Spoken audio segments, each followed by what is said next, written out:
morning my dear students, this is me Mudita and once again welcome back to your own channel. So अगर आपने अब तक कुछ भी नहीं पढ़ा है, लिटरली आपने अब तक कुछ भी नहीं पढ़ा है और आपको समझ में नहीं आ रहा है कि यार सोशल साइंस में पढ़ना क्या है, क्या क्वेश्चंस हम तैयार करें, चैप्टर पढ़ें या क्वेश्चंस प्रिपेयर करें, ओके कुछ भी समझ में नहीं आ रहा है। सो यहाँ पे मैं आपको ऐसे क्वेश्चन शेयर करने वाली हूँ कि अगर आप केवल इन क्वेश्चंस को प्रिपेयर कर लेते हैं, एक बार पढ़ लेते हैं, तो इससे बाहर आपको एग्जाम में क्वेश्चन नहीं मिलेंगे, इसी के इर्द गिर्द ही क्वेश्चन मिलेंगे और कुछ क्वेश्चन हो सकता है आपको डायरेक्ट ही मिल जाए। ओके सो ये बहुत ही ज़्यादा इंपॉर्टेंट क्वेश्चन है।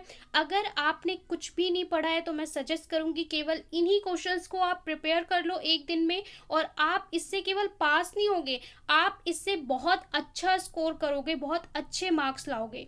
और जिन बच्चों ने पढ़ रखा है 50% 70%, तो वो बच्चे इन क्वेश्चंस को रिवाइज ज़रूर कर ले। Okay so this is your final touch-up, ये आपका फाइनल टचअप होगा। और जिन्होंने कुछ नहीं पढ़ा है तो वो केवल इन्हीं क्वेश्चंस को पढ़ लें और उनका सारा काम हो जाएगा। ओके सो यहाँ पे पहले मैं आपको चैप्टर्स बता देती हूँ। देखिए ये कंप्लीट मैं सिलेबस बता रही हूँ सोशल साइंस का, सामाजिक विज्ञान टर्म 2 क्लास 10।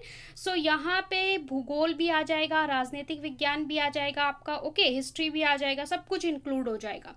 सो देख लीजिए आपको क्या क्या करना है। सबसे पहले तो आपका जो ज्योग्राफी है यानी भूगोल, यहाँ से आपके पास 2 चैप्टर है, you have 2 chapters. Okay chapter 6 and 7, विनिर्माण उद्योग, राष्ट्रीय अर्थव्यवस्था की जीवन रेखाएं, यहाँ से बहुत सारे क्वेश्चंस आते हैं।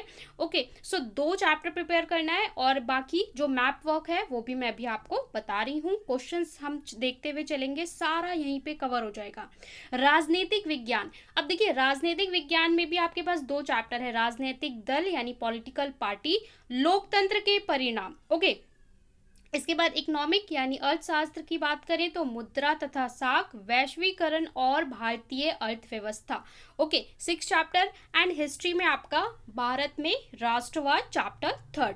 ओके तो ये तो हो गए आपके चैप्टर्स। मैप वर्क में आपको क्या क्या करना है, मैप आपका मैंने आपको ब्लूप्रिंट में बताया था, 3 नंबर का आपका मैप का क्वेश्चन आएगा।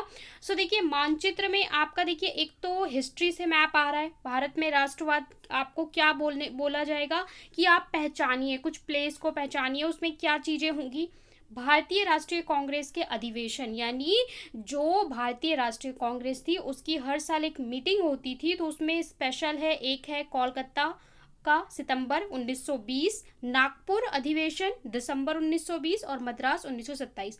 तो ये प्लेस आपको लोकेट करने होंगे मैप में कि मद्रास कहाँ है, नागपुर कहाँ है, कलकत्ता कहाँ है, ठीक है।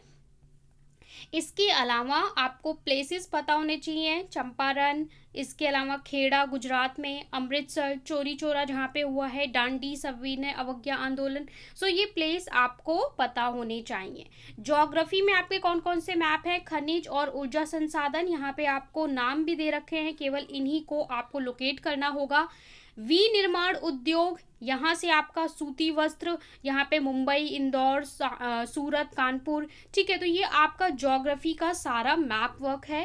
राष्ट्रीय अर्थव्यवस्था की जीवन रेखाएं, यहाँ पे आपको हवाई पतन दिखाने होंगे, तो ये आपके सारे मैप वर्क का आ जाता है। ब्लूप्रिंट मैंने आपको शेयर कर दिया था।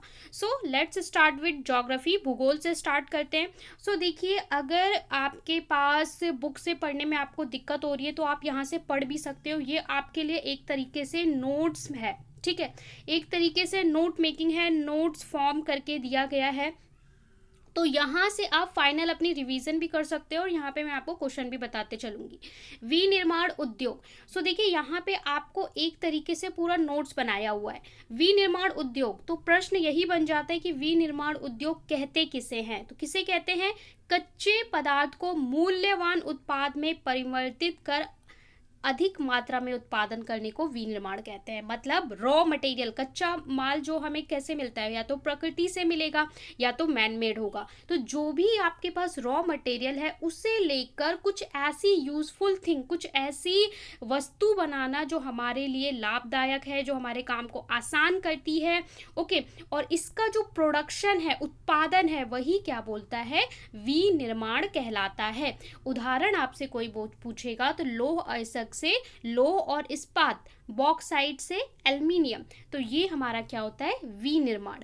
अब विनिर्माण उद्योग का महत्व क्या है, सो व्हाट इज द महत्व, इसकी इंपॉर्टेंस क्या है, तो आपको यहाँ पे 3 से 4 पॉइंट पता होने चाहिए कि ये किस लिए, कृषि आधुनिकीकरण में सहायक है, यानी एग्रीकल्चर का मॉडर्नाइजेशन करने में हेल्पफुल है। ये लोगों को क्या देगा, जॉब्स देगा, जॉब अपॉर्चुनिटी देगा।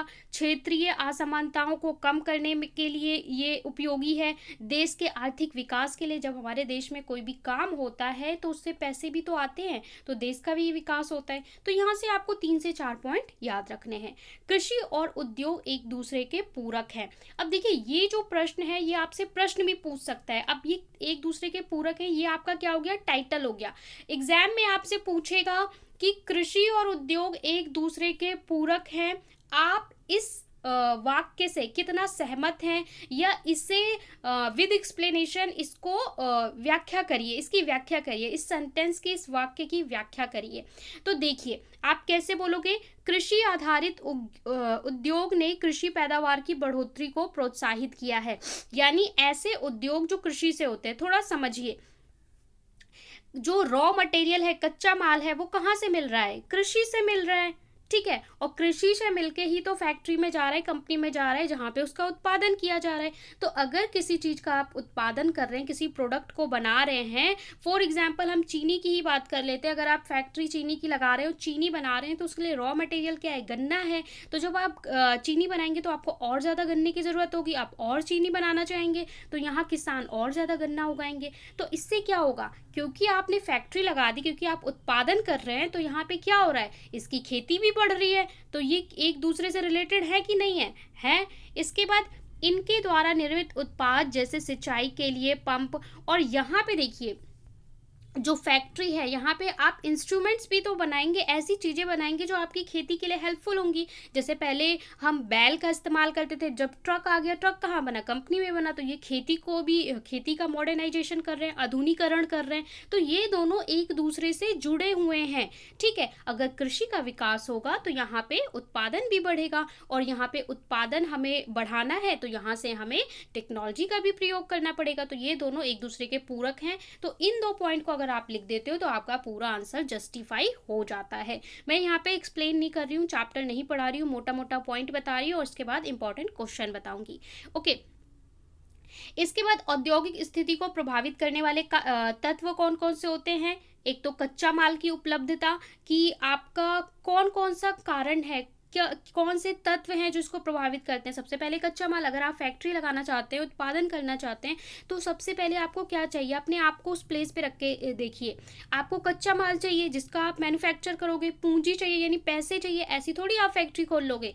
ऊर्जा के लिए साधन चाहिए, ऊर्जा के साधन चाहिए यानी बिजली चाहिए होगा आपको। कुशल श्रमिकों की उपलब्धता, अब फैक्ट्री में अकेले तो आप काम कर नहीं लेंगे, आपको क्या चाहिए, श्रमिक चाहिए, और ऐसे श्रमिक चाहिए जिन्हें उस काम के बारे में नॉलेज होनी चाहिए। और इसके बाद जब मान लीजिए आपने जो प्रोडक्ट है वो बना लिया, तो भाई जब आपने इस प्रोडक्ट को बना लिया तो इसको बेचने के लिए आपको बाजार भी तो चाहिए। तो आसपास किसी बाजार से भी आपका कनेक्शन होना चाहिए, ठीक है, जहाँ पे आप इसे बेच सकें। तो ये बेसिक रिक्वायरमेंट होती है, ठीक है जी। आगे क्या है, औद्योगिक प्रक्रिया प्रारंभ होने के साथ साथ नगरीकरण भी प्रारंभ होता है। एक अगेन टॉपिक, जब भी उद्योगीकरण होगा, उद्योगीकरण मतलब आप कहीं पे भी उद्योग लगाते हैं, उसका उत्पादन करते हैं, तो उसके साथ शहरीकरण या नगरीकरण भी शुरू हो जाता है। कैसे, फॉर एग्जाम्पल गांव के थोड़ा सा पास में आपने क्या किया, यहाँ पे फैक्ट्री लगा दी। जब फैक्ट्री लगा दी तो यहाँ पे काम करने के लिए श्रमिक आएंगे, बाहर से सामान आएगा, तो यहाँ पे कुछ लोग आसपास रहना भी शुरू कर देंगे जो यहाँ पे काम करेंगे। जब यहाँ रहना शुरू कर देंगे तो यहाँ पे दुकानें भी खुल जाएंगी। दुकानें क्यों खुल जाएंगी, लोग रह रहे हैं तो इनको सामान की ज़रूरत होगी। जब यहाँ पे थोड़े और लोग रह रहे हैं, दुकान हो गई, तो क्या होगा, यहाँ पे एक स्कूल खोला जाएगा, यहाँ पे और लोग आके रहने लग जाएंगे। फिर यहाँ पे हॉस्पिटल बनाया जाएगा, तो हॉस्पिटल भी हो गया। फिर यहाँ पे कि भाई लोग पैसा कमा रहे हैं तो बैंक बनाया जाएगा, बैंक में पैसा जमा होगा। तो जैसे जहाँ पे उद्योग स्थापित होता है वैसे ही वहाँ पे शहरीकरण भी शुरू हो जाता है, सारी व्यवस्थाएं धीरे धीरे वहाँ पे आने लग जाती हैं। ओके, ये इस टॉपिक का मतलब है। प्रयुक्त कच्चे माल के आधार पर। अब देखिए जो कृषि है उसे हम कैसे जो माल है उसके आधार पर कैसे बांटते हैं, कृषि आधारित, जो उद्योग कृषि से कच्चा माल लेते हैं, ठीक है। जैसे कि आपको जो कपड़ा बनाना है, धागा बनाना है, तो उसके लिए आपको कहाँ से मिल रहा है, खेती से तो मिल रहा है कॉटन। इसके बाद रबड़, चीनी, चाय चीनी के लिए गन्ना आपको कहाँ से मिलता है, खेती से मिलता है। वनस्पति तेल, तो ये सारे वो उद्योग हैं जो कृषि पे आधारित हैं, खेती पर आधारित हैं।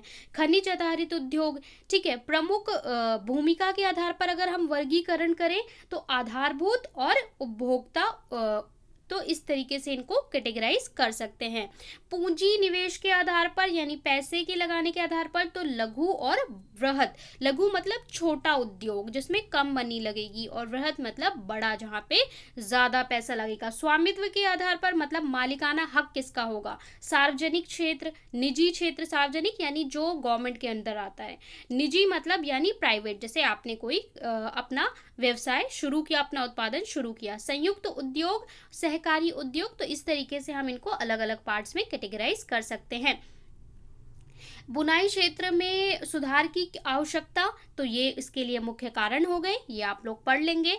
इसके बाद अधिकतर पटसन उद्योग हुगली नदी के तट पर स्थापित होता है, इसके क्या कारण है, तो इसके यहाँ पे कारण दे रखे हैं। ये सारा आपका नोट्स है, इसी से आपके प्रश्न होंगे। अब मैं आपको प्रश्न की तरफ ले चलती हूँ। जब आप प्रश्न देखेंगे तो आपको समझ में आएगा किस तरीके से आप थोड़ा थोड़ा, जैसे सीमेंट के बारे में यहाँ पे थोड़ा सा बता दिया,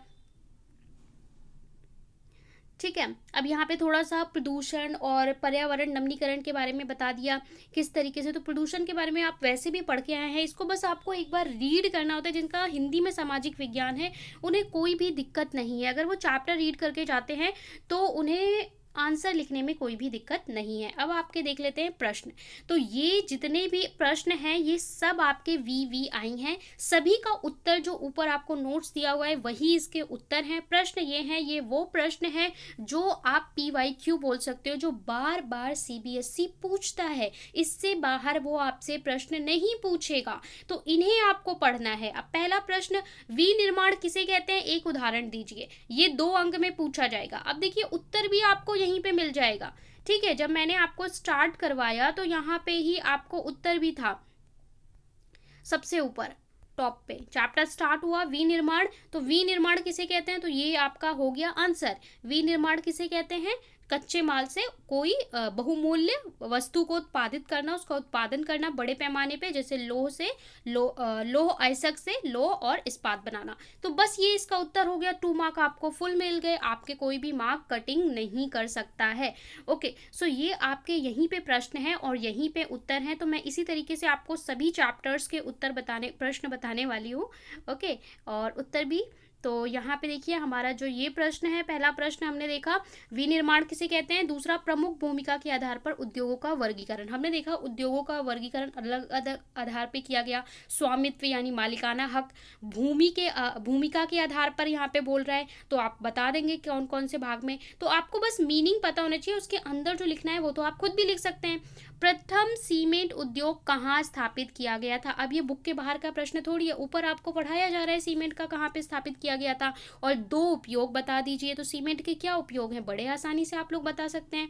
उद्योगों से होने वाले पर्यावरण प्रदूषण को रोकने के लिए 2 सुझाव। तो आप क्या कर सकते हैं भाई, जब आप फैक्ट्री लगाते हैं तो यहाँ से धुआं निकलता है जो पोल्यूशन करता है। दूसरा यहाँ से जो आप मशीनों को धुलते हैं, औजार को धुलते हैं, या केमिकल निकलता है, तो ये सब क्या करता है, इधर ये पानी का प्रदूषण कर रहा है, ये वायु का प्रदूषण कर रहा है, आवाज़ भी आती है, आपकी मशीनें चलेंगी, ध्वनि प्रदूषण हो रहा है। तो इनको रोकने के लिए आप क्या कर सकते हैं, 2 सुझाव बताइए। तो गाइज ये तो आप क्लास 10 के स्टूडेंट खुद भी सोचकर लिख सकते हैं, और ऊपर आपको दिया हुआ है आंसर इसका। इसके बाद 3 अंक में इस चैप्टर से प्रश्न आएंगे, नदियों और तालाबों में अपशिष्ट पदार्थों को प्रवाहित करने से पहले उनका शोधन क्यों किया जाना चाहिए। ठीक है, किस प्रकार किया जाता है? ओके, किस प्रकार किया जाता है? तो जैसा मैंने आपको बताया, जहाँ उद्योग स्थापित होता है, वहाँ पे क्या होता है, गंदा पानी छोड़ने से पहले तो ये रूल होता है कि भई अगर आपने फैक्ट्री लगाई है, तो आपका जितना भी पानी इसमें से आप नदी या तालाब में छोड़ रहे हैं, तो पहले उसको आपको क्या करना पड़ेगा, प्यूरीफाई करना पड़ेगा, केमिकल उससे निकालने पड़ेंगे तब उसे, क्योंकि अगर आप ऐसे ही डाल देंगे तो उसमें ज़हरीले पदार्थ होते हैं, जो पानी में रहने वाले जीव हैं, उनको हानि होती है, नुकसान होता है, ठीक है? पॉल्यूशन तो होता ही होता है, इसमें जो फिश हैं, जो इसमें एनिमल्स हैं, वो क्या होंगे, वो बेचारे मर जाएँगे, उन्हें ऑक्सीजन नहीं मिलेगी।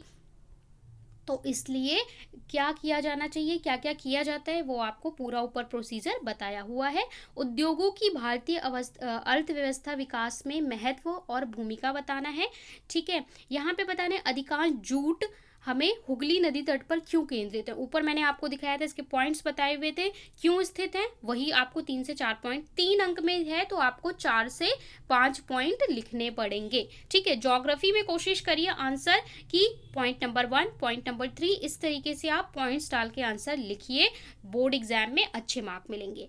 आरंभिक वर्षों में सूती वस्त्र और उद्योग गुजरात महाराष्ट्र के उत्पादन क्षेत्रों तक सीमित था, कारण बताइए। ये क्वेश्चन बहुत इंपॉर्टेंट है, बहुत बार पूछा गया है। उद्योग की स्थिति को प्रभावित करने वाले तत्व कौन कौन से तत्व हैं, देखिए 5 प्रश्न है, सॉरी 5 अंक का है ये प्रश्न। तो उद्योग की स्थिति को प्रभावित करने वाले तत्व, ऊपर हमने पढ़ा कि जब आप उद्योग लगाओगे तो आपको क्या चाहिए भैया, पैसा चाहिए, मनी चाहिए, इसके बाद क्या चाहिए, कच्चा माल चाहिए, पूंजी चाहिए, श्रमिक चाहिए, बाजार चाहिए। तो 4 से 5 पॉइंट बता दीजिए और उनके बारे में एलेबोरेट कर दीजिए, लिख दीजिए। विनिर्माण उद्योग अर्थव्यवस्था की रीढ़ है, यानी इसी से कोई भी देश विकसित होता है। आज चाइना इतना ज़्यादा डेवलप क्यों है, क्योंकि वो इसी पे काम करता है, वहाँ पे हर चीज़ का उत्पादन होता है। उत्पादन को उन्होंने इतना बढ़ा दिया है कि उनके यहाँ सुई से लेकर ट्रक हर चीज़ का उत्पादन किया जाता है। तो जितना आपके देश में उत्पादन होगा उतनी आपके देश की अर्थव्यवस्था मजबूत होगी, पैसा ज़्यादा आएगा, इसलिए इसको रीढ़ की हड्डी कहा गया है अर्थव्यवस्था की। ओके, अगला चैप्टर जो आपका है वो है राष्ट्रीय अर्थव्यवस्था की जीवन रेखाएं। बहुत सिंपल चैप्टर है, इससे सिंपल चैप्टर आपको कहीं नहीं मिलेगा। इस चैप्टर को अगर आप थोड़ी एक बार बस इन पॉइंट्स को पढ़ लेते हैं, इसमें कुछ रटने की जरूरत नहीं, आप सारे आंसर लिख लोगे, ठीक है। अब देखिए, जो अर्थव्यवस्था की जीवन रेखाएं होती है वो क्या होता है, परिवहन यानी ट्रांसपोर्ट, एक जगह से दूसरी जगह। यहाँ पे फैक्ट्री लगा ली, सामान तो बना लिया, लेकिन आपको बाजार तक पहुंचाओगे कैसे, क्या चाहिए, परिवहन चाहिए, ट्रांसपोर्ट चाहिए, चाहे इसे ट्रक में लेके जाओ, बस में लेके जाओ, प्लेन में लेके जाओ, ट्रेन में लेके जाओ। तो अगर ये नहीं होगा तो कैसे काम चलेगा, है ना। तो देखिए, अब इसमें भी आपके परिवहन के जो प्रकार हैं अलग अलग हैं। स्थल परिवहन यानी आप लैंड का यूज़ करते हो, कार से जाते हो, बस से जाते हो, ट्रक से जाते हो, साइकिल से जाते हो। जल परिवहन यानी वाटर ट्रांसपोर्ट का, वायु परिवहन, सड़क परिवहन, ठीक है, अंतर्राष्ट्रीय आपका इनलैंड, घरेलू सेवाएं। तो ये सारी चीज़ें आपको पढ़नी है। जब हम स्थल परिवहन की बात करते हैं तो सड़क, तो देखिए हर परिवहन की अपनी मेरिट हैं, यानी कि विशेषताएं हैं। आपसे कोई भी सड़क परिवहन की विशेषताएं पूछता है तो आप ये विशेषताएं लिख सकते हैं। देखिए, एक तो सड़क परिवहन जो है वो सस्ता पड़ जाता है अगर आप रेल परिवहन से कंपेयर करेंगे। ओके, रेल लाइन बिछाने के लिए बहुत ज़्यादा खर्चा आता है। सड़क क्या होती है, छोटी होती है, कम दूरी की होती है, तो आपका सड़क परिवहन का खर्चा कंपैरिजन टू कम होता है। दूसरी क्या बात है कि किसी भी प्रकार के भूभाग पर सड़क आसानी से बनाई जा सकती है। अब चाहे आप पहाड़ों पे रहते हैं, यहाँ पे भी सड़क निर्माण किया जा सकता है, चाहे आप मैदानी क्षेत्र में रहते हो या पठारी क्षेत्र में रहते हो। लेकिन जो रेल निर्माण है, अगर आपको रेल लाइन बिछानी है पहाड़ी क्षेत्रों में तो बड़ी ही मुश्किल होती है। ओके, तो ये आपकी विशेषताएं सड़क परिवहन की हो गई। अब लंबे रूट के लिए रेल परिवहन अच्छा है, तो ये इसकी विशेषताएं हैं कि रेल परिवहन प्राकृतिक आपदाओं से प्रभावित होता है। लंबी दूरी की यात्राओं तथा वस्तुओं के परिवहन का रेलवे प्रमुख साधन है। सड़क परिवहन की अपेक्षा रेलवे में कम प्रदूषण फैलता है। ओके, तो ये अपनी अपनी विशेषताएं। इसके बाद पाइपलाइन, तो देखिए पाइपलाइन आपको लंबी दूरी में चीज़ें भेजने के लिए, जो आपका तरल पदार्थ है इसको भेजने के लिए काफ़ी अच्छा होता है। लेकिन जो पाइपलाइन है इसको फर्स्ट टाइम बिछाने का कॉस्ट काफ़ी ज़्यादा आता है, लेकिन बाकी फिर इसका इसकी जो लाइफ होती है वो काफ़ी लंबी होती है।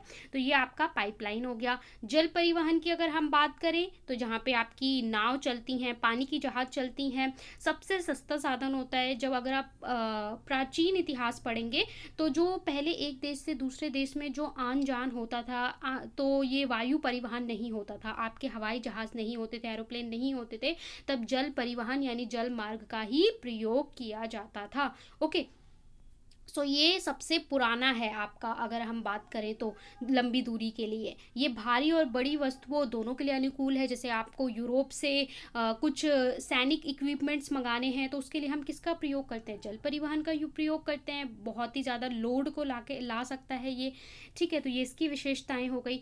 वायु परिवहन की तो भाई वायु परिवहन का तो क्या कहना, आप थोड़ी ही देर में, एक ही घंटे में एक जगह से दूसरी जगह पहुंच जाते हैं, आपकी समय को बचाता है, प्राकृतिक बाधाओं से मुक्त है, इससे समय की बचत होती है, तीव्र गति से सबसे ज़्यादा चलता है, ठीक है। तो ये सब चीज़ों के अपने अपने जो मेरिट एंड डीमेरिट हो गए, आपको ध्यान रखना है। स्वर्णिम चतुर्भुज ये क्या है भैया, ये बहुत ही इंपॉर्टेंट टॉपिक है। स्वर्णिम चतुर्भुज राजमार्ग, तो ये आपको ध्यान से पढ़ना है कि भारत सरकार द्वारा दिल्ली, कोलकाता, चेन्नई, मुंबई 4 शहरों के नाम, इनको जोड़ने वाली जो सड़क है इसको हम क्या बोलते हैं, चतुर्भुज, ठीक है, पढ़ा होगा क्वाड्रिलेटर। दिल्ली और कौन सा हो गया, कोलकाता, फिर इधर हो गया मुंबई, ठीक है, और इधर जी चेन्नई।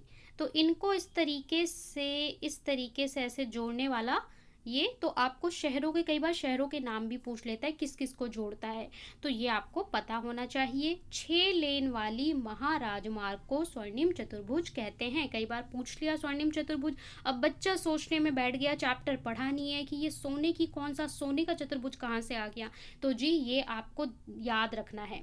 इसके अंतर्गत 2 गलियारे आते हैं, तो ये आपको पता होना चाहिए। राष्ट्रीय राजमार्ग प्राधिकरण NHAI द्वारा किया जाता है इसका निर्माण। ओके, इसके बाद राष्ट्रीय राजमार्ग और राज्य राजमार्ग क्या है, ये आपको थोड़ा सा पॉइंट पढ़ना है। जिला मार्ग, सीमांत सड़कें क्या होती हैं, this is again VVI question. सीमांत सड़कों के निर्माण से दुर्गम क्षेत्र तक पहुंचना आसान होता है, उन क्षेत्रों के विकास में सहायक। देखिए जहां तक सड़कें बन जाती हैं ना, वहां तक सब चीजें अपने आप, गाड़ियां चलने लग जाती हैं, सारी चीजें व्यवस्था पहुंचने लग जाती है, तो किसी क्षेत्र के विकास में सड़कें भूमिका निभाती हैं, महत्वपूर्ण। ओके, तो यहाँ पे आपका सीमांत सड़कों के बारे में आपको थोड़ा सा पढ़ना है। ये कुछ पॉइंट हैं that you have to remember, इस चैप्टर के याद रखने योग्य बातें हैं, यानी कि चैप्टर के की पॉइंट्स हैं जो आपको ज़रूर से ज़रूर पढ़ने हैं। ओके, फिर ये भी आपकी याद रखने वाले, जैसे कोची पतन, तूतीकोरी पतन, ठीक है, ये जो पॉइंट्स हैं, इन पॉइंट्स को आपको एक बार ज़रूर देखना है। अब इस चैप्टर के अगर हम मोस्ट इम्पॉर्टेंट VVI क्वेश्चंस की बात करें तो पहले ये आपके इम्पॉर्टेंट, ये आपका पूरा चैप्टर चल रहा है, हम सीधा चलेंगे प्रश्नावली पे। मोस्ट इंपॉर्टेंट क्वेश्चन, 2 मार्क्स के क्वेश्चन जो हैं, जन संचार के किन्हीं 2 साधनों के नाम लिखो। बहुत ही सिंपल है, ऐसे ही लिख सकते हैं। सीमांत सड़कें, मैंने अभी आपको बताया सीमांत सड़कों का क्या महत्व है, ठीक है, एक तो क्षेत्रीय विकास के लिए, और ये काफ़ी ज़्यादा इंपॉर्टेंट होती हैं। चिकित्सा पर्यटन से आप क्या समझते हैं, तो देखिए पर्यटन का क्या मतलब होता है, पर्यटन का मतलब यदि एक देश का व्यक्ति दूसरे देश में जाता है घूमने के लिए, वो आपका हो गया पर्यटन। चिकित्सक पर्यटन क्या होता है कि आप इलाज के लिए पर्टिकुलर प्लेस पे जाते हो, लेकिन जब आप इलाज के लिए किसी जगह पे जा रहे हो तो वहाँ पे स्टे भी करोगे, वहाँ का खाना भी खाओगे, वहाँ पे घूमोगे भी, तो इस तरीके से पर्यटन को और बढ़ावा मिलता है। तो भारत में बहुत सारे लोग चिकित्सा के लिए आते हैं, इलाज कराने आते हैं, और भारत से भी अलग अलग देशों में इलाज के लिए जाते हैं, तो ये आपका चिकित्सा पर्यटन है, ये आपको क्लियर होना चाहिए। शब्द से ही आप समझ सकते हैं। भारत में आज भी रेल परिवहन को अनेक समस्याओं का सामना करना पड़ता है, तो रेल परिवहन में क्या समस्याएं हैं, ये 3 समस्याएं लिख दीजिए, आपने कभी ना कभी रेल में यात्रा अवश्य की होगी। वायु परिवहन के 3 लाभ बता दीजिए। एक तो बहुत ही फटाफट आपको चुटकियों में पहुंचा देता है, बाधाएं कम आती हैं इसमें। उत्तर पूर्वी राज्यों में वायु परिवहन क्यों महत्वपूर्ण है, उत्तर पूर्वी, तो अगर आपको ये दिशा का ज्ञान नहीं है तो थोड़ा सा इस तरीके से प्रश्न को समझने की कोशिश करिए। अगर आपको चैप्टर नहीं भी पता, इसको बोलते हैं पूरब, ये हो गया आपका पश्चिम, ये उत्तर और ये हो गया दक्षिण। तो दिस इज योर उत्तर पूर्व यानी नॉर्थ ईस्ट की बात कर रहा है। नॉर्थ ईस्ट में वायु परिवहन क्यों महत्वपूर्ण है? पहाड़ी क्षेत्र होता है भाई, रेल लाइन बिछाना थोड़ा सा डिफिकल्ट होता है, ऐसे क्षेत्रों में आपदाएं भी काफ़ी आती हैं। 5 अंक के प्रश्न में अगर हम बोलें तो सड़क परिवहन और रेल परिवहन किस प्रकार बेहतर है? ठीक है, से सड़क परिवहन रेल परिवहन से किस प्रकार बेहतर है? तो सड़क में खर्चा कम है, आप कहीं पे भी निर्मित कर सकते हैं, कम टाइम में निर्माण कर सकते हैं, इसका रख रखाव भी आप कर सकते हैं सही से। भारतीय अर्थव्यवस्था में पर्यटन उद्योग का क्या योगदान है? भैया जितने लोग हमारे देश में घूमने आएंगे उतना हमारी अर्थव्यवस्था को बेनिफिट होगा, क्योंकि किसी भी कारण से वो हमारे देश में आएंगे, यहाँ का खाना खाएंगे, यहाँ पे स्टे करेंगे, यहाँ पे शॉपिंग करेंगे, तो उससे क्या होगा? हमारे देश में बाहर विदेशी मुद्रा आएगी, पूंजी आएगी, है ना।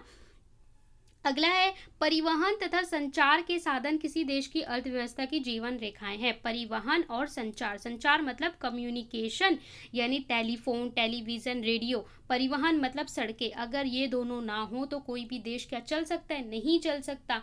परिवहन नहीं होगा तो आप सामान आपका बन गया है, दूसरी जगह जाएगा कैसे? दूसरी जगह से आएगा कैसे? ठीक है, आपने यहाँ पे बना लिया, भारत में कोई पीपी किट बना लिया, अब इसे आप विदेश भेजेंगे कैसे बेचने के लिए? ठीक है, तो अगर परिवहन नहीं होगा तो अर्थव्यवस्था समझ लिए नहीं चल सकती। अर्थव्यवस्था के हाथ पैर हैं परिवहन और संचार। तो ये आपका ज्योग्राफी हो गया। आई होप ज्योग्राफी में आपको समझ आ गया होगा। एक चैप्टर में आपके 5 से 7 क्वेश्चन होंगे, दूसरे चैप्टर में भी 5 से 7 क्वेश्चन होंगे। 10-10 क्वेश्चन प्रिपेयर कर लेंगे, इससे बाहर आपको देखने को नहीं मिलेगा। अब चलते हैं राजनीतिक दल।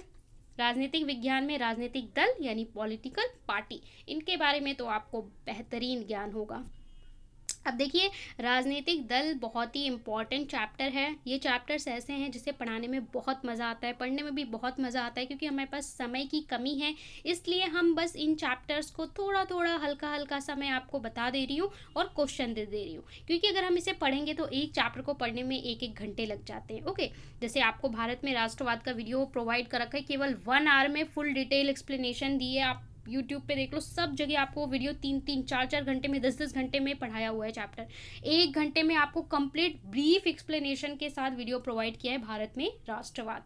उस वीडियो को देखने के बाद आपको कुछ भी याद करने की, रटने की जरूरत नहीं पड़ेगी, जरूर देख लें उसे। राजनीतिक दल का अर्थ क्या होता है? एक ऐसा संगठित समूह जो चुनाव लड़ने और राजनीतिक सत्ता प्राप्त करने के उद्देश्य से काम करता है, राजनीतिक दल कहलाता है। मतलब ग्रुप ऑफ पीपल, कुछ ऐसे लोग जो एक साथ इकट्ठा होते हैं, साथ में चुनाव लड़ते हैं, राजनीतिक सत्ता प्राप्त करते हैं, और इनका उद्देश्य होता है राजनीतिक सत्ता प्राप्त करना। ये एक ही विचारधारा पे कार्य करते हैं। विचारधारा मतलब जो इनका थिंकिंग पैटर्न है, सेम इनका उद्देश्य होता है, तो इसको हम क्या बोलते हैं? पर्टिकुलर राजनीतिक दल। ओके, इसके बाद देखिए राजनीतिक दलों के कार्य क्या होते हैं। तो चुनाव लड़ना होता है, सरकार की नीति व कार्यक्रम को जनता के सामने लाना होता है कि भैया सरकार ये काम कर रही है, कानून निर्माण में सहायता करना होता है। इसके अलावा जनमत निर्माण में मुद्दों को उठाना, यानी कि जनता के जो मुद्दे हैं उन्हें उठाना देश के सामने, ये सारे कार्य हैं राजनीतिक दल के।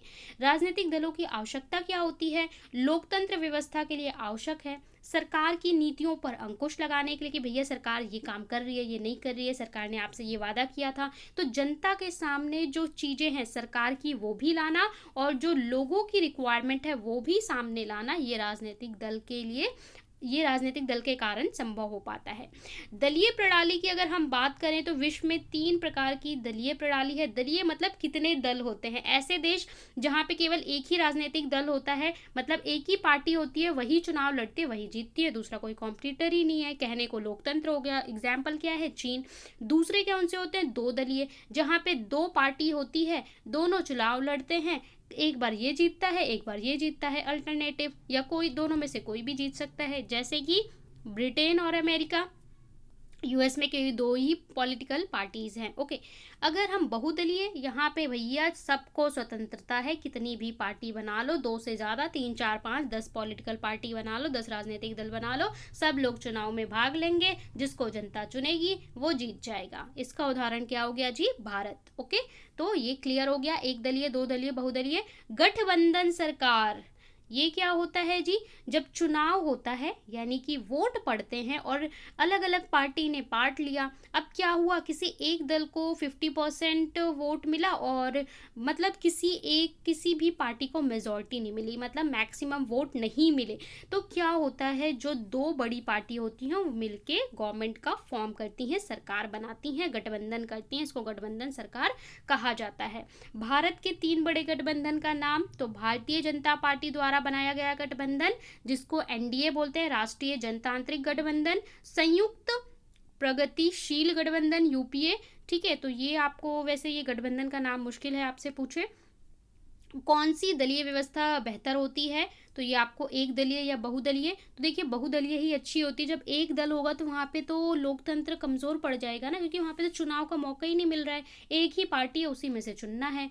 ठीक है, चुनाव आयोग द्वारा दलों को मान्यता देना। अब क्या है कि चुनाव करवाने के लिए एक अलग से चुनाव आयोग होता है।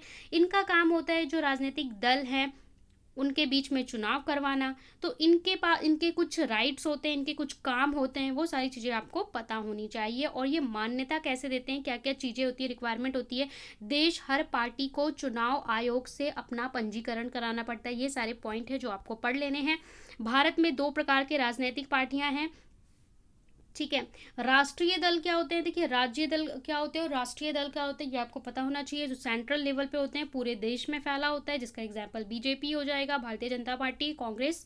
ओके, इसके बाद राजनीतिक दलों के समक्ष चुनौतियां क्या हैं, तो वंशवाद की चुनौती, यानी एक है परिवार का आदमी और उसका जो बेटा है फिर से वो आता है राजनीति में, फिर उसका बेटा फिर से आता है, तो ये एक चुनौती है। आंतरिक लोकतंत्र की कमी, यानी कि इन जो आपस में जब डिसीजन लेना है तो सबसे नहीं पूछा जाता, ये चीज़।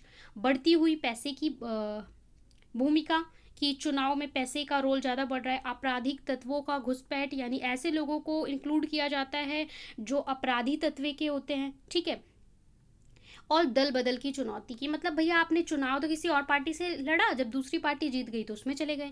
तो इस तरह की समस्याएं हैं। राजनीतिक दलों में सुधार हेतु सुझाव, तो ये कुछ सुझाव हैं, आपसे पूछे जा सकते हैं क्या क्या सुधार किए जा सकते हैं, तो इन पॉइंट्स को आप मेंशन करेंगे। भारत में राजनीतिक दलों के सुधार के लिए क्या प्रयत्न अब तक किए गए हैं, तो ये कुछ पॉइंट्स हैं जिन्हें आप मेंशन करेंगे। अब देखिए छोटा सा चैप्टर है, बहुत इंपॉर्टेंट है और ये आपकी सोच पर भी आधारित है। इसका आंसर आपको जरूरी नहीं किताबी तोते की तरह लिखना है, इनके आंसर आप खुद भी लिख सकते हैं, बस फॉर्मेट अच्छा होना चाहिए आंसर का। पेपर प्रेजेंटेशन, जैसे कि आप फ्लो चार्ट का इस्तेमाल करिए। आपसे पूछा राजनीतिक दल कितने प्रकार के होते हैं, इस तरीके से आप बना दो, उस तरीके से सर्कल बनाओ और उसके अंदर पॉइंट्स लिख दो। ठीक है, तो आप थोड़ा सा प्लॉटिंग का अच्छे से सीखिए। आंसर पूछ रहा है तो point number 1, point number 2, point 3 इस तरीके से डालिए। पॉइंट नंबर 1 फिर इसके सब पॉइंट ए सेकेंड, इस तरीके से रोमन यूज़ कर दीजिए। तो इस तरीके से पेपर प्रेजेंटेशन होना चाहिए। पहला प्रश्न है राजनीतिक दल के प्रमुख घटक कौन से हैं। ठीक है, देखिए 5 प्रश्न है, 2 अंक के। राष्ट्रीय दल क्या होता है, भारत में किस प्रकार की दलीय प्रणाली है, तो बहुदलीय प्रणाली है, आपको ऊपर पढ़ाया गया है। दल बदल से आप क्या समझते हैं, ये सभी प्रश्न जो हैं वीवीआई प्रश्न हैं। 3 और 5 अंक में पूछे जाने वाले ये आपके 5 प्रश्न हैं। 10 प्रश्न आप पढ़ेंगे, पूरा चैप्टर प्रिपेयर। राजनीतिक दलों के किन्हीं 4 कार्यों की व्याख्या करिए, ऊपर हमने कार्य बताए। राजनीतिक दल और प्रांतीय दल में क्या अंतर है। ठीक है, लोकतंत्र और राजनीतिक दलों का होना होने की क्या आवश्यक शर्त है, तो ये पूरा चैप्टर आपका केवल 10 प्रश्न में प्रिपेयर हो जाएगा। अब जो इसका अगला चैप्टर है वो आपका क्या है, लोकतंत्र के परिणाम। तो लोकतंत्र के परिणाम, लोकतंत्र का अर्थ क्या है, जनता द्वारा जनता के लिए जनता का शासन। ठीक है, सिंपल, जनता के लिए जनता के द्वारा जनता का शासन, दैट इज लोकतंत्र। लोकतंत्र को सबसे बेहतर क्यों माना जाता है, भारत का जो लोकतंत्र इतना मजबूत क्यों है, लोकतंत्र की विशेषताएं क्या हैं, ये जो चीज़ है ये सारा आप क्लास 6 से पढ़ते हुए आ रहे हैं, इसमें कुछ ज़्यादा नया नहीं है। लोकतंत्र में कमियां होने के बावजूद सर्वश्रेष्ठ शासन माना जाता है। ठीक है, यहाँ पे थोड़ा फैसले लेने में देरी होती है, ये इसकी एक बड़ी कमी है, क्योंकि बार बार अलग अलग लोगों से पूछना पड़ता है कि पहले ठीक है लोकसभा में, राज्यसभा में, तब कोई डिसीजन बनता है, तो थोड़ा सा टाइम लगता है, पर फिर भी इसको कमी के बावजूद भी सबसे बेहतर माना जाता है। तो ये सारे पॉइंट्स। गैर लोकतांत्रिक सरकार क्या होते हैं, छोटा सा चैप्टर है। प्रश्न, लोकतंत्र में किसका शासन होता है? तो भैया जनता का होता है, जनता के द्वारा, जनता के लिए होता है। इसके अलावा लोकतंत्र और गैर लोकतांत्रिक सरकार से आपका मुख्य अंतर क्या है? तो आप मुख्य अंतर देंगे और किसी देश का नाम भी बता सकते हैं। लोकतंत्र की विशेषताएं 4 से 5 की, यहाँ पे भैया चुनाव, आपको अपने लीडर को चुनने का अधिकार होता है, जनता का शासन होता है, ठीक है, मौलिक अधिकार दिए जाते हैं, बहुत सारी विशेषताएं हैं, ऊपर मेंशन है, 10 कम से कम आप लोग लिख लेंगे, ठीक है। छोटा सा चैप्टर है, केवल 10 प्रश्न में आपका प्रिपेयर। अर्थशास्त्र पे आते हैं, मुद्रा व साख। तो मुद्रा क्या होती है भाई? मुद्रा क्या होती है? पैसे होते हैं। तो यहाँ पे कुछ टर्म्स, क्योंकि आप अर्थशास्त्र पढ़ रहे हो तो यहाँ पे आपको वर्ड का मीनिंग पता होना चाहिए। वस्तु विनिमय क्या होता है? मतलब जहाँ वस्तुओं का आदान प्रदान किया जाता है कि भाई तेरे पास ये है, मेरे पास ये है, तेरे पास सब्जी है, मेरे पास हो सकता है आपके यहाँ मिल्क का प्रोडक्शन होता है, आपके यहाँ गाय भैंस है, तो एक दूसरे से वस्तु का आदान प्रदान कर ले, तो इसको हम क्या बोलते हैं? वस्तु विनिमय। दूसरा क्या है? आवश्यकता का दोहरा संयोग। आवश्यकता का दोहरा संयोग वही चीज है कि फॉर एग्जाम्पल आप हैं राजू और एक है राहुल, ठीक है, राजू एंड राहुल। तो एक के घर में गाय भैंस पाली हुई हैं, इसके घर पे क्या है? दूध है। इसके घर पे सब्जियां उगाई हुई हैं, इसके घर पे क्या है? सब्जी है। अब क्या है, इनको सब्जी चाहिए तो ये बोलेंगे भैया हमसे दूध ले लो क्योंकि हमें सब्जी की रिक्वायरमेंट है, और आप हमें सब्जी दे दो। ये बोलेंगे हाँ जी हमें दूध की रिक्वायरमेंट है तो आप हमें दूध दे दो। तो दोनों को ही ज़रूरत है और दोनों ही एक्सचेंज कर लेंगे। क्या है? मुद्रा क्या होती है? मुद्रा क्या होती है भाई? आवश्यकता का दोहरा संयोग, कठिनाई को दूर करने के लिए मुद्रा। अब देखिए आपके घर पे वही जो मैंने एग्जाम्पल दिया कि एक बंदे के पास सब्जी है और एक के पास क्या है? मिल्क है, ठीक है। अब ये जो सब्जी वाला है जिसके पास सब्जियां हैं, जो सब्जियां उगाता है, अब इसको जूते की ज़रूरत है तो ये जूते की दुकान पे गया। अब ये बोलेगा मेरी सब्जी ले लो और मेरे को जूते दे दो, लेकिन जूते वाले को सब्जी की रिक्वायरमेंट ही नहीं है, उसके घर पे भी सब्जी का प्रोडक्शन होता है, तो बोलेगा मुझे तो ज़रूरत ही नहीं है। तो इस चीज़ को कम करने के लिए क्या बनाई जाती है? मुद्रा बनाई जाती है। एक ऐसी चीज होगी जिसे आप लेके जाइए और कुछ भी खरीद लो। आपको दूध चाहिए, सब्जी चाहिए, ठीक है, कपड़े चाहिए, जूते चाहिए, सब चीज खरीद सकते हैं। इसे हर कोई एक्सेप्ट करेगा और इसका लेन देन से आप सभी चीजों का, तो ये जो हमारा आवश्यकता का दोहरा संयोग है इसे ढूंढने की जरूरत नहीं पड़ेगी। बस मुद्रा को लीजिए और मुद्रा लेके जाके कुछ भी खरीद लो। मुद्रा के आधुनिक रूप, जैसे मुद्रा जो है ये काफ़ी प्राचीन टाइम से चली आ रही है। जैसे राजा महाराजा क्या होते थे? सोने के सिक्के, चांदी के सिक्के जारी करते थे। अलग अलग प्रकार की मुद्राएं होती हैं। तो अगर हम अभी जो सिक्के हैं, नोट हैं, तो इस टाइम जो आधुनिक मुद्रा है वो क्या कैसे पाई जाती है? करेंसी नोट के रूप में पाई जाती है, सिक्कों के, cheque, debit card, UPI, mobile, तो ये सारा क्या है? आपका मुद्रा के आधुनिक रूप है। तो वैसे तो ये क्या है? कागज ही तो है, लेकिन ये क्या होता है? जो सरकार होती है देश की वो उसको ऑथराइज्ड करती है, वो उसको परमिशन देती है, एक्सेप्ट करती है, तो वो उस देश की क्या बन जाती है? करेंसी बन जाती है। अब यहाँ पे बैंकों के कार्य, प्रश्न पूछेगा बैंकों के क्या कार्य होते हैं? अतिरिक्त जमा का स्वीकार करना, लाभ उपलब्ध कराना यानी कर्ज देना, जमाओं पर ब्याज देना। इसके अलावा क्या है? मांग जमा, तो ये सारे क्या हैं? काम है। रिजर्व बैंक यानी आरबीआई का क्या काम है? मुद्रा जारी करना, ब्याज दरें निर्धारित करना। यानी जो आरबीआई है ना वो बैंकों का बैंक होता है। जैसे देखिए आपके पास ये भारत में अलग अलग प्रकार के बैंक है। अब इन सब का जो फादर है ना, आप फादर मदर कुछ भी बोलते हो, वो आरबीआई है। आरबीआई क्या करता है? सब पे नज़र रखता है कि बैंक 1 2 3 4 5 6 ये अलग अलग बैंक हैं, इनके लिए कुछ शर्तें बनाता है कि भैया आप इस लिमिट से ज़्यादा इंटरेस्ट नहीं ले सकते या इस लिमिट से ज़्यादा इंटरेस्ट नहीं दे सकते, आपको इन इन नियमों का पालन करना पड़ेगा, और सब पे नज़र भी रखता है। अब कोई बैंक है उसके पास भैया पैसा ही नहीं बचा देने के लिए, बड़ा दुखी है, तो ये बैंक क्या करेगा? ये बैंक को अगर उधार चाहिए तो किसके पास जाएगा? आरबीआई के पास जाएगा। आरबीआई इसको उधार भी देता है, फिर ये बैंक लोगों को उधार देते हैं, ठीक है। तो आरबीआई क्या करता है? सब पे नज़र रखता है, सबके लिए कानून बनाता है, सब बैंकों को, अपने छोटे छोटे बैंकों को पैसे भी देता है, ठीक है, और नगद उपलब्ध कराता है। तो आरबीआई के बहुत सारे काम हैं, तो ये आपके कुछ काम हैं जो पढ़ लेंगे। औपचारिक ऋण, अनौपचारिक ऋण, यानी ऋण मतलब क्या होता है? कर्ज होता है। अब ये औपचारिक अनौपचारिक दो प्रकार के होते हैं। औपचारिक मतलब सहकारी समितियां और बैंक। ऐसा उधार जो आप बैंक से लेते हो, ठीक है, जिसका पेपर वर्क होता है, उसमें आपको बोला कि भाई आपको 5% का इंटरेस्ट देना पड़ेगा, तो आपको 5% का ही देना पड़ेगा, ठीक है, फिक्स होती हैं चीज़ें। ये क्या होता है, औपचारिक यानी फॉर्मल। इनफॉर्मल यानी अनौपचारिक क्या होता है, जैसे कि आप जमींदार से ले लेते हो, दोस्त से ले लेते हो, व्यापारी से, रिश्तेदार से। अब उसमें जो आपने किसी जमींदार से ले लिया, उसने बोला कि ठीक है जी हम आपको 10% पे दे रहे हैं। जब आप उसका भुगतान करने गए, उसने बोला अब तो मेरा रेट 12% हो गया, अब आपको 12% वापस करना पड़ेगा 12% की रेट से। ठीक है, तो ये क्या होता है, अनौपचारिक। वो दे भी कभी भी देगा और उसकी जो शर्तें हैं वो भी बदली जा सकती हैं। पूर्व निश्चित व कम ब्याज। औपचारिक जो होता है वहाँ पे जो ब्याज है वो कम पड़ता है, यहाँ पे अनिश्चित होता है, अधिक ब्याज पड़ता है।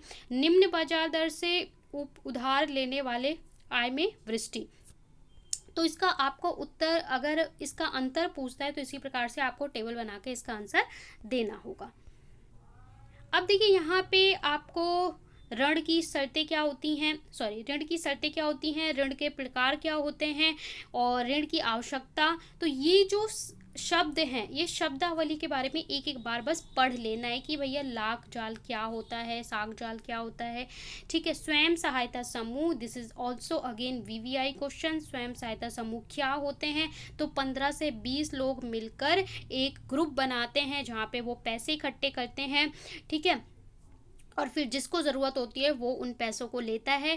तो ये अपनी सहायता करने के लिए छोटे छोटे ग्रुप्स बनाते हैं, इनको बैंक भी थोड़ा पैसा उपलब्ध करवा देती है। तो स्वयं सहायता समूह के बारे में आपको ज़रूर पढ़ना है, इससे क्वेश्चन ज़रूर आता है।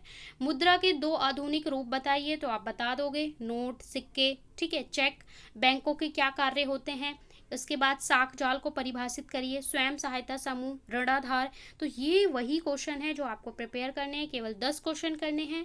दैट्स इट, आपका चैप्टर प्रिपेयर। और इन 10 क्वेश्चन के आंसर कहीं ढूंढने नहीं है, यहीं पे ऊपर आपको आंसर दिए गए हैं, इसको मैं आपको टेलीग्राम पे प्रोवाइड कर दूंगी। वैश्वीकरण और भारतीय अर्थव्यवस्था। वैश्वीकरण, भारतीय अर्थव्यवस्था की बात करें तो बहुराष्ट्रीय कंपनी।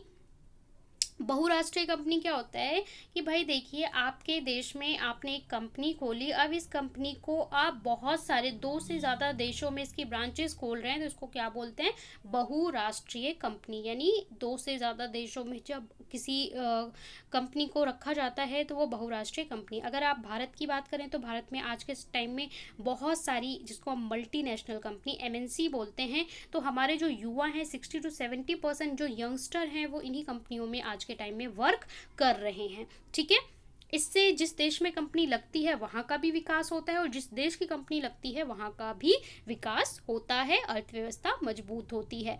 वैश्वीकरण की बात करें तो वैश्वीकरण विभिन्न देशों के बीच परस्पर संबंध, तीव्र एकीकरण, तीव्रता को वैश्वीकरण कहते हैं। सो यहाँ पे आपको देखिए, जो अर्थशास्त्र होता है यहाँ पे जो शब्द होते हैं, शब्द का अर्थ आपको अच्छे से पता होना चाहिए। उदारीकरण किसे कहते हैं जी, व्यापार अवरोधक क्या है, यानी व्यापार में आने वाली बाधाएं क्या हैं, विदेश व्यापार क्या है, विदेश निवेश क्या है, भारत सरकार द्वारा उदारीकरण एवं व्यापार अवरोध को कम करने के लिए क्या प्रयास किए गए हैं। जैसे कोई देश है, उसकी कंपनी आके भारत में कंपनी लगाना चाहती है, तो अवरोध मतलब क्या होता है कि आपने इतना ज़्यादा टैक्स लगा दिया, बहुत ज़्यादा टैक्स लगा दिया, उनको आप फैसिलिटी नहीं दे रहे, उनको लैंड नहीं प्रोवाइड कर रहे, उनको संसाधन प्रोवाइड नहीं कर रहे, तो ये सारे अवरोधक होते हैं। तो इसमें थोड़ी सी ढील दे जाती है कि भैया अगर आप हमारे यहाँ आके व्यापार करेंगे तो हम आपके टैक्स कम कर देंगे, आपको ईजिली चीज़ें प्रोवाइड कर देंगे। तो ये क्या होता है, अवरोध को कम करना। तो भारत सरकार ने कब कब क्या क्या किया है यहाँ पे एक्सप्लेन किया गया है। विश्व व्यापार संगठन क्या है, तो ये आपको WTO के बारे में पता होना चाहिए। जैसे वर्ल्ड हेल्थ ऑर्गेनाइजेशन होता है, वैसे व्यापार संगठन भी है जो कुछ कानून और नियम बनाता है। बहुराष्ट्रीय कंपनी द्वारा विश्व भर में व्यापार करने के तरीके, वैश्वीकरण को संभव करने वाले कारक, ये सारे आपको पॉइंट्स ही पढ़ने हैं। ठीक है, अब इसका जो प्रश्न उत्तर है, जो अर्थशास्त्र के चैप्टर हैं, बहुत छोटे चैप्टर हैं और सिंपल क्वेश्चन है और इन्हीं क्वेश्चन को डायरेक्ट पूछा जाएगा। वैश्वीकरण किसे कहते हैं, बहुराष्ट्रीय कंपनी किसे कहते हैं, परिभाषा ऊपर दी हुई है। ठीक है, वैश्वीकरण में श्रमिकों के हित को प्रभावित कैसे हुआ है। इसके बाद संबंधित पर टिप्पणी करिए, यानी यहाँ पे परिभाषा लिखनी है। उदारीकरण किसे बोलते हैं, विश्व व्यापार संगठन WTO के बारे में आपसे बोला जाएगा, विदेश निवेश, विदेश व्यापार। तो ये प्रश्न आपका हो गया अर्थशास्त्र प्रिपेयर, ज्योग्राफी प्रिपेयर और आपका राजनीतिक तर्क। इसके बाद लास्ट हिस्ट्री। यहाँ पे आपका एक ही चैप्टर है। इस चैप्टर को मैंने फुल डिटेल में वीडियो प्रोवाइड कर रखा है, पढ़ाया हुआ है, उस वीडियो को ज़रूर देख लें। आपको कुछ भी आंखें बंद करके उसे सुन लेंगे ना तो भी आपको कुछ भी ज़रूरत नहीं होगी। फिर भी इन शॉर्ट बता दूं तो विश्व जो भारत में राष्ट्रवाद है, इसमें आपको ईयर याद होने चाहिए, कुछ इंपॉर्टेंट चीज़ याद होनी चाहिए। जैसे कि जब प्रथम विश्व युद्ध हो रहा था तो फर्स्ट वर्ल्ड वॉर का टाइम पीरियड क्या था, उस टाइम भारत में क्या समस्याएं चल रही थी, उस टाइम विश्व में क्या समस्याएं चल रही थी। इसके बाद अगर हम थोड़ा सा आगे चलेंगे तो सत्याग्रह का विचार, सत्याग्रह का क्या अर्थ है, सत्याग्रह को कौन लेके आया, सत्याग्रह कब कब चलाया गया, तो 1916, 17, 18, ठीक है, ये कहाँ कहाँ पे किया गया था, क्या कारण था, 16, 17, 18, ठीक है, महात्मा गांधी द्वारा। तो ये देख लीजिए, यहाँ पे आपका चंपारण में किया गया था, यहाँ पे गुजरात में खेड़ा जिले के किसानों के लिए किया गया था, और ये अहमदाबाद में। तो तीनों प्लेस भी आपको मैप में भी पता होना चाहिए। ये तीनों तो आपको एकदम जवानी मुंह जवानी याद होना चाहिए इस चैप्टर। रॉलेट एक्ट क्या था, काला कानून, ठीक है, 2 वर्ष तक बिना किसी नियम के, बिना कुछ पूछे अगर आपको ये पाया जाए कि आप सरकार के विद्रोही कुछ काम कर रहे हो तो 2 साल तक उठा के किसी को भी जेल में जान डालने का कानून था। जलियांवाला बाग हत्याकांड, यहाँ पे डेट 13 अप्रैल 1919, इसको आप अपने दिल दिमाग में छाप लें। क्या था जलियांवाला बाग हत्याकांड, आपको डिटेल में पता होना चाहिए कि जनरल डायर ने गोलियां चलाने का आदेश दे दिया था, ठीक है। तो कितना रक्तपात हुआ था। असहयोग आंदोलन 1920, 1920, मैंने पूरा क्रमबद्ध तरीके से आपको समझाया हुआ है। असहयोग का मतलब था कि आप सपोर्ट मत करो, जो ब्रिटिश गवर्नमेंट है उसको सपोर्ट मत करिए। इसके बाद क्या है, शहरों में आंदोलन का प्रभाव, शहरों में क्या प्रभाव पड़ा था उस समय गाँव में क्या प्रभाव पड़ा था, ग्रामीण क्षेत्रों में किसानों पे क्या प्रभाव पड़ा था, जंगलों में क्या प्रभाव पड़ा था, क्योंकि हर कोई अपनी अपनी तरह से विद्रोह कर रहा था, चाहे जंगल में रहने वाला हो, चाहे बागान में रहने वाला हो। बागान में क्या होता था, जो बागान के मालिक होते थे वो भी ब्रिटिश के जो रूलर होते थे उनके साथ हाथ मिला लेते थे, और यहाँ पे जो लोग काम करते थे ना उनको कोई वेतन नहीं दिया जाता था, उनको एक तरीके से बेकार मजदूरी करवाई जाती थी, कोई उनको रोजगार नहीं दिया जाता, बस खाने को रोटी दी जाती थी। वो बिना परमिशन के ना तो बागान से बाहर जा सकते थे ना आ सकते थे, यहीं पे रहते थे, मतलब उनके लिए एक तरह से जेल होती थी, ठीक है। तो ये सारी प्रॉब्लम्स थी। साइमन कमीशन क्या था, ठीक है। इसके बाद जो पूर्ण स्वराज की मांग 1930। तो आपको इम्पॉर्टेंट डेट्स याद रखनी है कि 1916, 17, 18 सत्याग्रह, फिर 1920 आपका असहयोग आंदोलन, जलियांवाला बाग, इसके बाद आपका पूर्ण स्वराज की मांग 1930, ठीक है। नमक यात्रा, डंडी मार्च तो कब प्रारंभ हुई, कब खत्म हुई, गांधी इरविन समझौता क्या था, इसकी डेट क्या है, यहाँ पे कुछ डेट्स हैं, चोरी चोरा उसकी डेट क्या थी।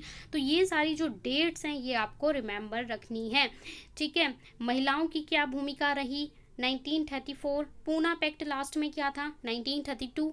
तो ये सारा, और आपको कुछ चीज़ें जो राष्ट्रीय भूमिका, महत्वपूर्ण भूमिका निभाई, तो यहाँ पे चित्र, गीत, तिरंगा, तो ये सारी चीज़ों के बारे में पता होना चाहिए। अब देखिए प्रश्न, सत्याग्रह क्या है। गांधी जी ने 1918 अहमदाबाद सत्याग्रह के बारे में पूछ रहा है। असहयोग आंदोलन के बारे में पूछ रहा है। 3 अंक में ब्रिटिश सरकार ने युद्ध पर किए गए खर्चों की भरपाई किस प्रकार की। रॉलेट एक्ट के बारे में प्रश्न पूछा जाता है, जलियांवाला बाग पूछा ही जाता है, पूना पैक्ट पूछा ही जाता है। ये प्रश्न घोल के पी लो क्योंकि ये क्वेश्चन पूछे ही जाते हैं। प्रथम विश्व युद्ध के टाइम कैसी भूमिका थी प्रथम विश्व, क्योंकि चैप्टर जो स्टार्ट इंट्रो होता है वो यहीं से होता है। राष्ट्रवाद की भावना को जागृत करने के लिए किन माध्यमों का प्रयोग हुआ, तो ये आप बता सकते हो, चिन्हों का, गीतों का, चित्रों का, ठीक है। इसके बाद अगर हम मैप वर्क की बात करें तो यहाँ पे आपको जैसा कि बताया था कि इतिहास से आपका मैप है, ये आपका अमृतसर, यहाँ पे भारतीय राष्ट्रीय कांग्रेस के प्लेस, ये आपका चोरी चौरा उत्तर प्रदेश में एक प्लेस है। इसकी डेट याद होनी चाहिए, 5 फरवरी को ये चीज़ हुई थी जब असहयोग को वापस लिया गया था, ठीक है। इसके बाद यहाँ पे देखिए ये आपका चंपारण हो गया, सत्याग्रह का प्लेस बिहार में। इसके बाद कलकत्ता अधिवेशन सितंबर 1930, तो कलकत्ता को आपको लोकेट करना है यहाँ पे, ठीक है। अहमदाबाद गुजरात में पहुंच जाइए, डांडी के लिए भी वहीं पे पहुंच जाइए, गुजरात खेड़ा। नागपुर अधिवेशन दैट प्लेस, एंड मद्रास, उस टाइम इस प्लेस को मद्रास कहा जाता था, तो ये आपका मद्रास हो जाएगा, ठीक है। इसके बाद जो आपका सेकंड मैप है भारत के प्रमुख ऊर्जा संयंत्र, तो ये सारे आपके भूगोल के मैप हैं। इनमें इनको आपको एक एक बार देख लेना है, इनमें से 2-3 चीज़ें आपको लोकेट करने को आ जाएगी। तो यहाँ पे नामरूप, नरोरा, सिंगरौली, ठीक है, तारापुर और कलपट्टम, नीचे कलपट्टम। इसके अलावा अंतर्राष्ट्रीय अगर हम बात करें तो ये अमृतसर, दिल्ली, इंदिरा गांधी, जो आपके वायु पतन के बारे में आपको बोल रहा है, ठीक है। यहाँ चेन्नई, तो ये सारे आपको एयरपोर्ट के बारे में ये आप देख लेंगे। प्रमुख समुद्री पतन, तो समुद्री पतन में ये आपको दे रखा है कांडला, मुंबई, ठीक है, मार्मागावा, तो ये विशाखापट्टनम, चेन्नई। तो यहाँ पे इस तरीके से आप कर लेंगे कि यहाँ भाई कोची, न्यू मैंगलोर, मार्मागावा, मुंबई, कांडला, हल्दिया, विशाखापट्टनम। तो ये सारा आपका हो गया। आगे आपको अभ्यास के लिए प्रश्न दिए हैं, इन प्रश्नों को आप प्रैक्टिस कर सकते हैं। ये आप कर लो। 10 क्वेश्चन आपको 20 क्वेश्चन करने हैं, कहाँ से? इकोनॉमिक्स से, यानी अर्थशास्त्र से। लगभग 20 क्वेश्चन करने हैं आपको पॉलिटिकल साइंस से, 2 चैप्टर, एक चैप्टर से 10 क्वेश्चन। हिस्ट्री के आपके 10 से 12 क्वेश्चन हिस्ट्री के हो जाएंगे, और ज्योग्राफी से भी आपके अराउंड 20 to 22 क्वेश्चन हो जाएंगे। बस इन क्वेश्चंस को आपको इसी में से पढ़ लेना है, और इससे बाहर आपको पेपर देखने को नहीं मिलेगा। ये आपको मैं शेयर कर दूंगी टेलीग्राम पे। मुदिता IAS वॉरियर टेलीग्राम चैनल पे जाएं, PDF लें, इसको पढ़ लें, और आपको कुछ पढ़ने की ज़रूरत नहीं है। होप यू लाइक, तो चैनल को ज़रूर सब्सक्राइब कर लें।